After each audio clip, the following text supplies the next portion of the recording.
Bonjour Homme et bienvenue à Gignac. Merci. Nous, on s'était rencontrés au détour de l'écosystème où vous avez été les gagnants. Encore félicitations.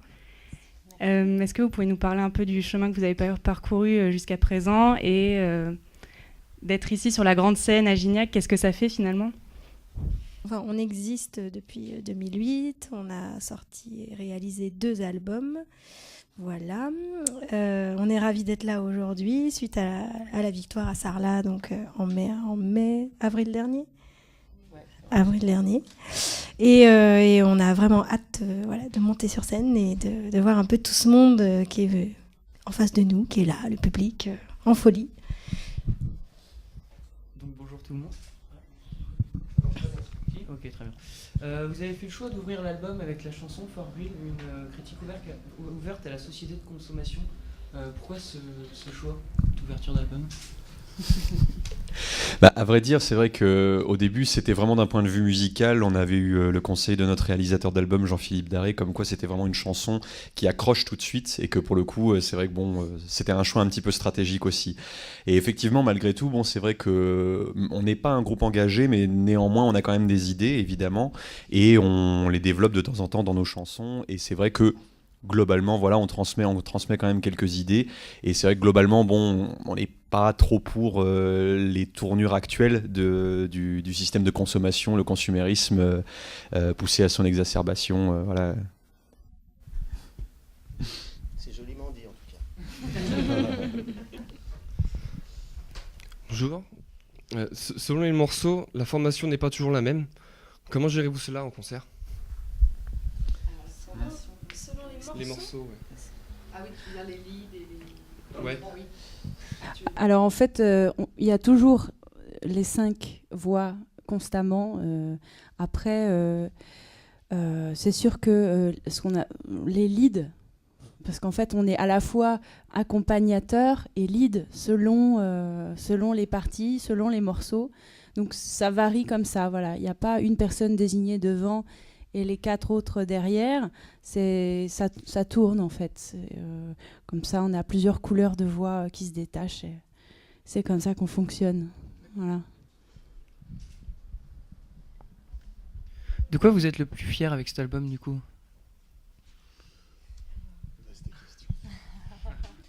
Oui, il y a plein de choses à répondre, mais je pense que c'est quand on l'a fait, en tout cas, c'est d'avoir évolué par rapport au premier. C'est bête, mais sur une vie de groupe comme ça, ça compte. Et je trouve que c'est intéressant de voir l'évolution d'un groupe.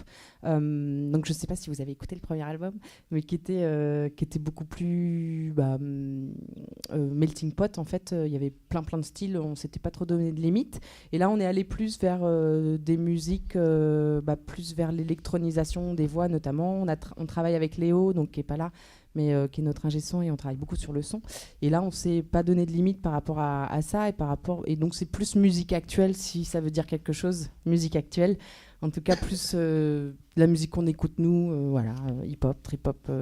Voilà, et donc c'est ça puis dont on est fiers. On a peut-être aussi mis plus l'accent sur la réalisation de l'album. C'est-à-dire on a fait appel à un œil extérieur, une oreille extérieure, très expérimenté, qui s'appelle Monsieur Jean-Philippe Darry, c'est la 2e fois qu'on le cite.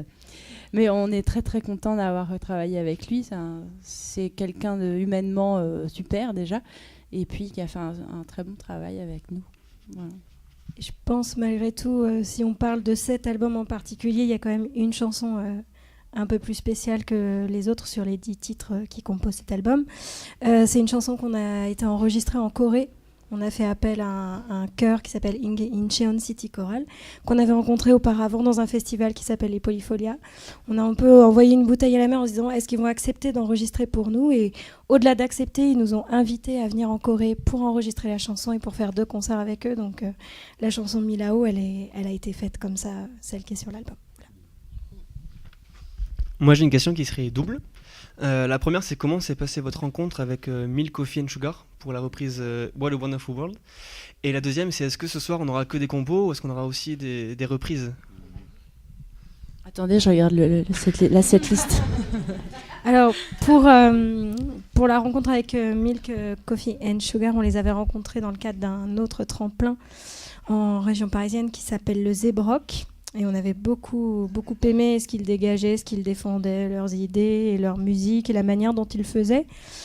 Surtout sur un petit peu le paysage hip-hop français, on trouvait vraiment qu'ils étaient assez classieux, à part, et voilà, tant dans le propos que dans ce qu'ils défendent, vraiment, on aimait beaucoup. Et on leur a proposé de faire ce featuring, ils ont accepté, ils ont écrit leur texte. On s'était mis d'accord pour ironiser un petit peu la chanson What a Wonderful World, puisque au moment où ils l'ont écrite, on était sur la période la révolution et les printemps arabes. Du coup, voilà, ça faisait écho à ce moment-là, donc ça a un petit peu figé l'actualité du moment. Et en plus, voilà, ils sont très talentueux, donc c'était un vrai plaisir. Et on a renouvelé d'ailleurs les collaborations artistiques avec eux. Depuis, ils nous ont invités sur des scènes. Donc voilà, c'est des amis maintenant. Et pour ce soir, du coup ? Ah oui. Alors regarde, je regarde ma liste. Alors, ce soir, il y aura deux. Alors, il y aura essentiellement des compositions, mais 2 reprises quand même. Voilà, pour faire des petits clins d'œil.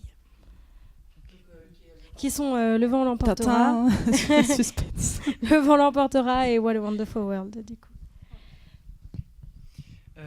Vous avez une jolie pochette. Pourquoi vous avez fait le choix, je ne sais pas si c'est vous qui l'avez demandé, mais d'un style si minimaliste pour un album complexe dans les chants, dans les paroles, dans l'ingé son, tout ça, un album aux sonorités aussi complexes?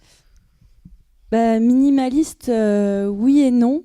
Enfin, c'est vrai qu'il y a cette figure géométrique qui est un peu le symbole de cet album-là, qui s'appelle un octaèdre, et qui est en soi une figure assez complexe du coup, géométriquement. Voilà. Et en fait, on a fait appel à une graphiste qui est très très talentueuse aussi et qui fait des choses vraiment dans le détail. Donc on aimait bien en fait ce côté très ciselé et en même temps épuré. En fait, c'était un peu son truc à elle. Voilà, et pour parler de l'octaèdre, de temps en temps, on le décline aussi sur scène. On aimait bien aussi cette idée de forme géométrique qui, des fois aussi, on fait penser aussi justement au côté plus électro. Souvent, on voit des lignes un peu plus épurées. Donc là, on avait envie de ça aussi. Et puis, voilà, cet octaèdre qu'on pouvait donc décliner sous différentes formes sur des flyers, sur scène, en 3D, voilà, qu'on aimait bien. Et puis aussi, c'est l'idée de la boîte pour aller jusqu'au bout de notre idée. C'est que nous, on fait de la musique improvisée aussi ensemble. Et ce qu'on appelle une boîte, c'est une chanson improvisée, en fait. On s'amuse comme ça et c'est comme ça qu'on crée des chansons. Et cet octaèdre aussi, symbolisé aussi, c'est une boîte comme ça. Et d'où émerge notre son et notre musique, quoi. Voilà. Et du coup, vous dites avoir un style assez incasable, enfin difficile à catégoriser du moins. Et passer dans une soirée à dominante reggae, qu'est-ce que ça peut vous inspirer? C'est une bonne surprise. Alors,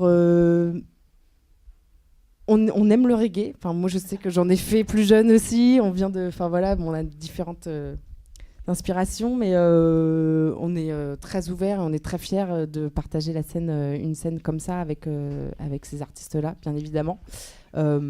Après, oui, c'est pas forcément une programmation très très classique, on va dire, mais voilà quoi, toutes les musiques se mélangent et il n'y a pas de souci quoi. Nous, on est super contents.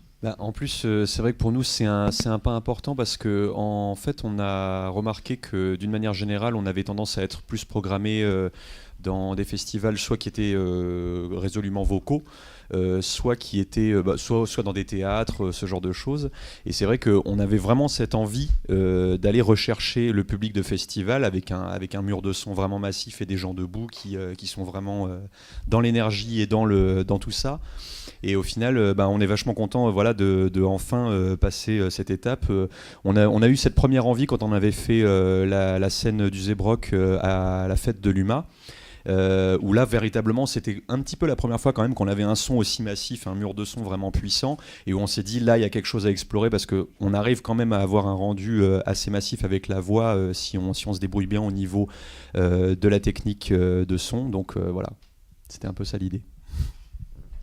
Après j'ai envie de dire ça sera presque plus au public de ce soir qui sont venus écouter du reggae de dire si c'était pénible ou pas.